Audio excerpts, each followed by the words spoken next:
I'm Reagan, and there's something I've been carrying inside me for a while now, something that's been causing me a lot of pain.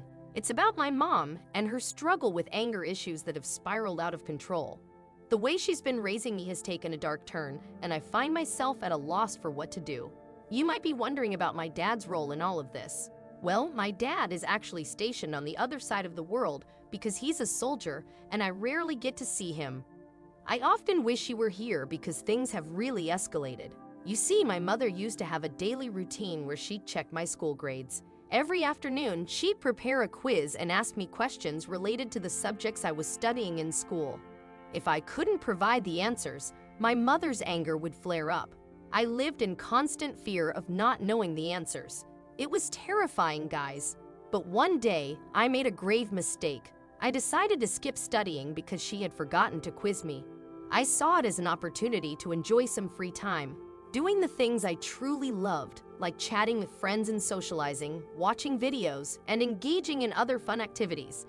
Little did I know, my mother hadn't actually forgotten. She was testing me, and I was too naive to realize it.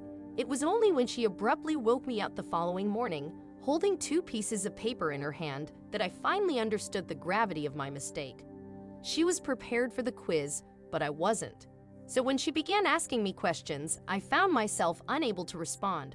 The first question came, and my response was a simple, "I don't know." The truth was, I had just woken up, so even if I had studied the material, I wouldn't have been able to answer because I hadn't expected this when I chose to have fun the previous night. In that moment, fear coursed through me, almost causing me to tremble.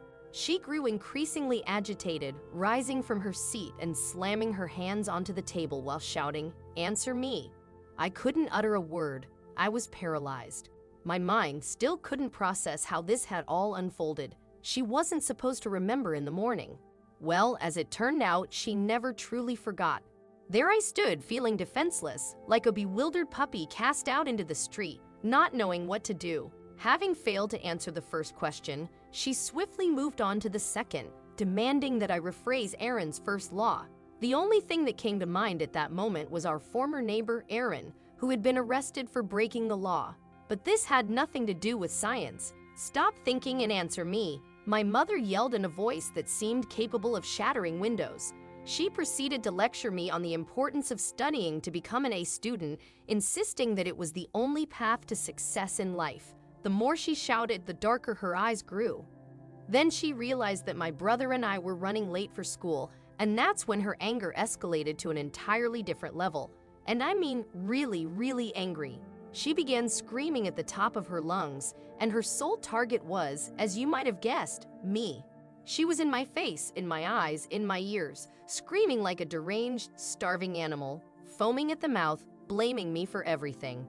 She placed the blame on me not only for my brother's lack of studying, but also for our tardiness for school. She even pinned her own anger on me, shouting, "It's your fault that I'm yelling right now." I replied calmly, "No, it's your fault." What happened next left me utterly shocked. Out of nowhere, my mother seized my chair and swung it around wildly in my room. She picked it up and struck the light bulb, shattering it. Then, realizing what a senseless act she had just committed, she grew even angrier, and her face turned a fiery red.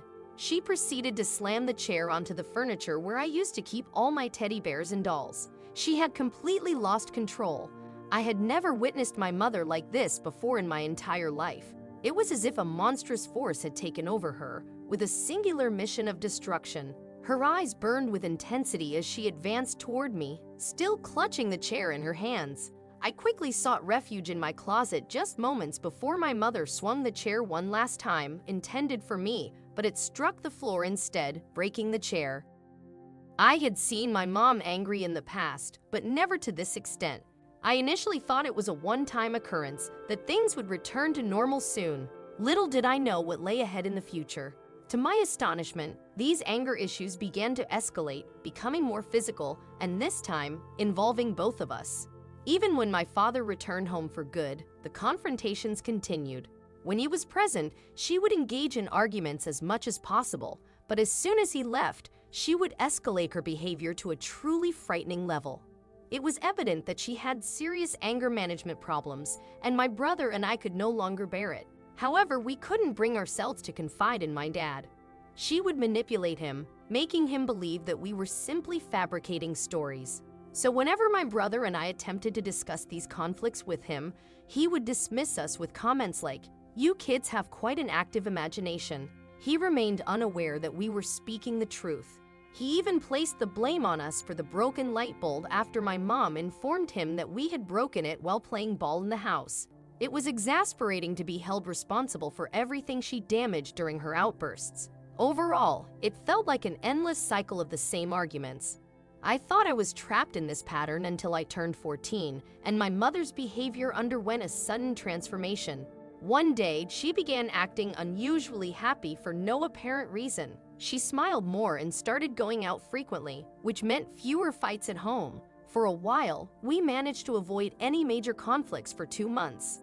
I mentioned earlier that my mom had started going out more, something she hadn't done in the past. Well, as it turned out, there was a reason for her newfound social activity.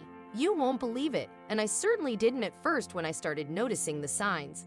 I distinctly remember walking in on her engaged in a flirtatious phone conversation one day. On another occasion, when I entered her bedroom to retrieve my hairbrush, she was taking provocative selfies. I didn't want to accept it, but I began to suspect that she was cheating on my dad.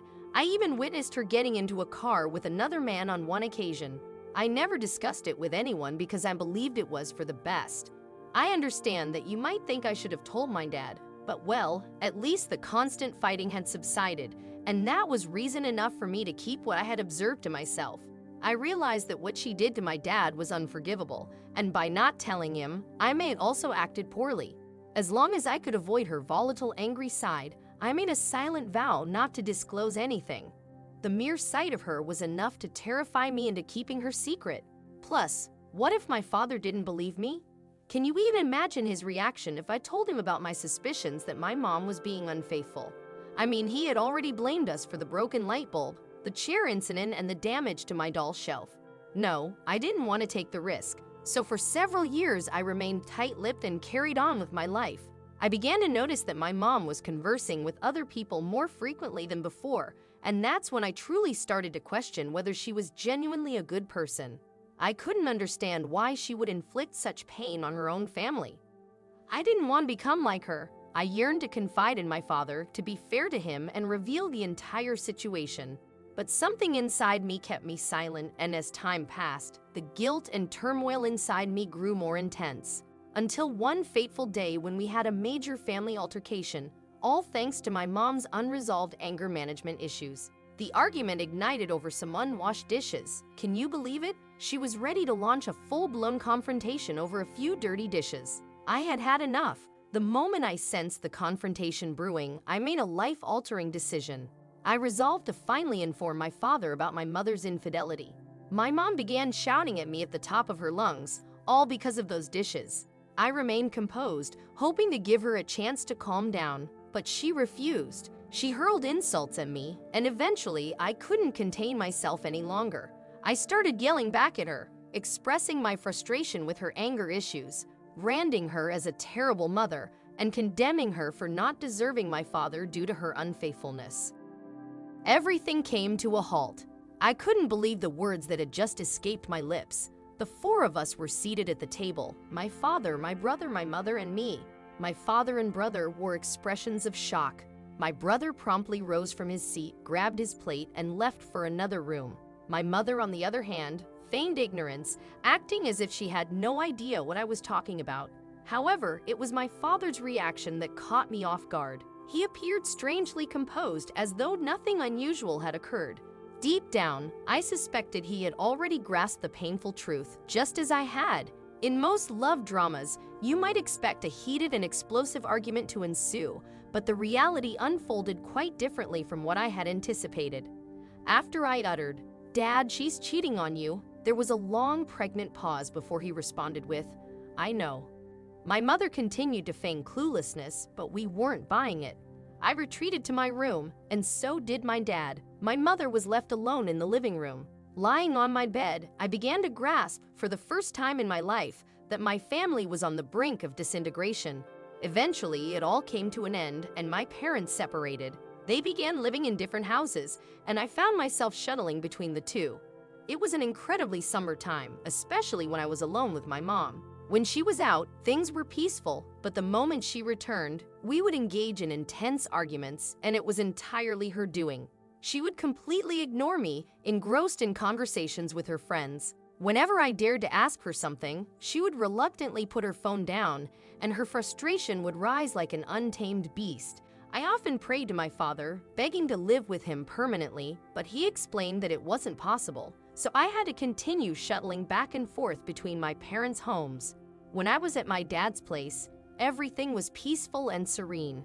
We'd go to restaurants for dinner, and the atmosphere was harmonious. I couldn't fathom why my mom couldn't simply savor those joyful moments without letting anger and trivial matters ruin them. The three of us would be so happy together. However, when I moved back in with my mom, I made every effort to avoid getting into conflicts with her, though it often felt impossible. I don't want to bore you by saying that we only fought incessantly. Of course, we had our quiet moments like any other human beings. It was during one of these quieter moments that I stumbled upon another facet of my mother. It marked one of the first times we engaged in a calm conversation. We were in the living room, watching TV. A text message popped up on her phone as usual, sparking a conversation. I had harbored some questions in my heart that I longed to ask her. So I saw this as my chance, and out of the blue, I inquired, "Why aren't you like other moms? Why didn't you remain faithful to Dad? Why are you so often consumed by anger?" I half expected this to ignite yet another heated argument, but to my surprise, the opposite occurred. She set her phone aside, took a deep breath, and for a moment, I thought she might erupt as she had done on countless occasions before.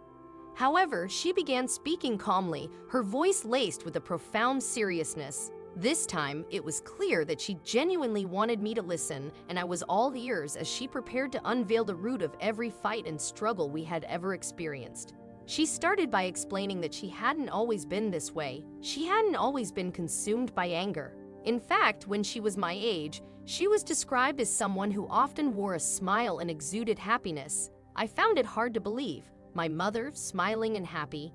It seemed inconceivable because I had always known her as she was in those moments of anger. She went on to reveal that it all began during her high school years. One day, after returning home from school, her parents informed her that they had found a suitable man for her to marry through an arranged marriage. She was taken aback and tried to explain that she already had a boyfriend and was still in school, but her protests fell on deaf ears. She was forced to leave school and enter into an arranged marriage with a man who was 11 years her senior. She told me she had made these sacrifices for the sake of her parents. She moved in with my dad, and they embarked on a life together, but it wasn't the idyllic existence one might hope for. According to her account, I glimpsed a side of my father that I had never seen before in my life. My mother revealed that he had coerced her into staying mostly within the confines of their home for much of the time they spent together before having children. She was forbidden from having friends because he wouldn't allow it. Whenever she attempted to go for a walk, he would either follow her or they would end up quarreling inside the house. Shockingly, she admitted that he had even resorted to violence, hitting her. I couldn't believe what I was hearing. My father, the man I perceived as gentle and caring, was allegedly responsible for harming my mother. It seemed impossible. In my eyes, he had always been the soft-spoken, considerate person who took us out to dinner. How could he possibly do such a thing? As my mom explained her painful ordeal, tears welled up in my eyes. She recounted how all those years of being repressed, forced to remain indoors with minimal human interaction, had taken a toll on her. Now, with 2 children, she felt that the best years of her life had been squandered. She had chosen to go out and experience the freedom she had missed during her youth. This explained her infidelity and the constant anger. She saw us as obstacles that prevented her from having the fun she believed she needed. Following that conversation, we enjoyed a period of relative peace. Our conflicts dwindled until there was one final colossal altercation. It began like the vast majority of our previous fights. I was lunging in the living room while my brother was in his room. Out of nowhere, my mom tossed a rag in my face. I was momentarily baffled. It didn't hurt, but it was clear she was doing it deliberately, as if to insinuate I had done something wrong. She started yelling at me for not completing my chores correctly. I urged her to calm down, but that only seemed to stoke her anger further. She seized the rag and flung it at my face again, my vision blurred with rage. Being taller than my mother, I stood up and grabbed her by the hair, pulling her to the floor. We grappled fiercely, like wildcats, until my brother emerged from his room and intervened, attempting to break us apart. After he successfully separated us, he started blaming me for the altercation. That's when things took a chaotic turn. I found myself locked in a skirmish with my brother as well. I snatched a couple of socks from the couch and hurled them in his direction. Without giving him a chance to react, I grabbed another pair and tossed them at his face once more. His anger flared, and we resorted to fighting with dirty socks. My mom, seemingly overwhelmed, darted into the bedroom and left us to our scuffle. In that moment, I came to a realization. I wasn't angry at my brother. My anger was directed at my mom. So I followed her into the bedroom, and the battle continued. But this time, she managed to overpower me, and I let out screams that must have echoed throughout the entire neighborhood. The noise was deafening. She ended up pinning me down and shoved a sock into my mouth, which was absolutely revolting. I couldn't believe what was happening. I eventually managed to rise and remove the sock from my mouth, but the mere fact that it had occurred left me seething with anger. I wanted to pounce on my mom and engage in another skirmish, akin to a catfight. But my brother barged in and successfully intervened once more. Then my mom began hurling curses at both of us, further inciting my brother's anger. Now it was a united front against her. My brother started yelling back at her, and this heated exchange persisted for a few minutes. My mom grew weary of it and ordered us to leave the room, but we remained obstinate. She attempted to push us out, but my brother kept the door from closing completely. So my mom devised an unconventional strategy to keep us at bay. She started undressing. After all, who would willingly enter a room where their mother was in the process of undressing? The answer, of course, was no one.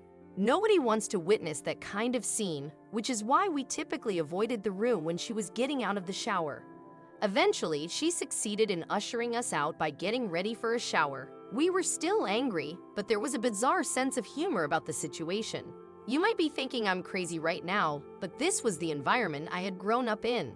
After enduring all those conflicts, especially the last one, I knew I had to make a change. One night, I gathered my belongings and made the decision to leave my mom's house for good.